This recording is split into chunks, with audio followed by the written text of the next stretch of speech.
2 फरवरी 2026 से आरटीई दाखिलों के लिए ऑनलाइन आवेदन की प्रक्रिया होगी प्रारंभ। 3 चरणों में होंगे आवेदन। इंडियन पेरेंट्स एसोसिएशन ने उठाई व्यापक प्रचार प्रसार की मांग। जिले के अभिभावकों की लंबी प्रतीक्षा के बाद आखिरकार निशुल्क एवं अनिवार्य बाल शिक्षा अधिकारी अधिनियम अंतर्गत शैक्षणिक सत्र 2026-27 के लिए दाखिलों की प्रक्रिया 2 फरवरी 2026 से प्रारंभ होने जा रही है। यह प्रक्रिया कुल 3 चरणों में पूरी की जाएगी। इंडियन पेरेंट्स एसोसिएशन के मीडिया प्रभारी विवेक त्यागी ने बताया कि आरटीई के तहत आर्थिक रूप से कमजोर एवं वंचित वर्ग के बच्चों को निजी विद्यालयों में 25% आरक्षित सीटों पर प्रवेश का अवसर मिलेगा। इसके लिए अभिभावक ऑनलाइन माध्यम से आवेदन कर सकेंगे। आरटीई आवेदन के चरण इस प्रकार निर्धारित किए गए हैं। पहला चरण 2 फरवरी 2026 से 16 फरवरी 2026, दूसरा चरण 21 फरवरी 2026 से 7 मार्च 2026, तीसरा चरण 12 मार्च 2026 से 25 मार्च 2026। इंडियन पेरेंट्स एसोसिएशन ने कहा कि बड़ी संख्या में आर्थिक रूप से कमजोर और गरीब अभिभावकों तक सही जानकारी नहीं पहुंच पाने के कारण अनेकों बच्चे आरटीई का लाभ लेने से वंचित रह जाते हैं। ऐसे में जिला बेसिक शिक्षा विभाग द्वारा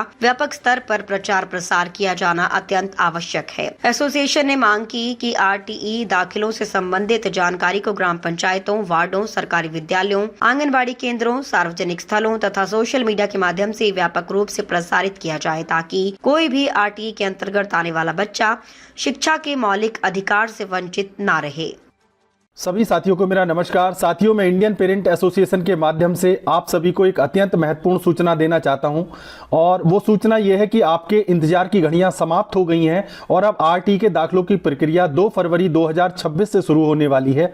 और इस बार आरटीई के दाखिलों की प्रक्रिया 3 चरणों में की जाएगी और जिसका पहला चरण 2 फरवरी से 16 फरवरी 2026 तक होगा और दूसरा चरण 21 फरवरी 2026 से 7 मार्च 2026 तक होगा और तीसरा चरण के लिए अब आवेदन 12 मार्च 2026 से 25 मार्च 2026 के बीच कर सकते हैं।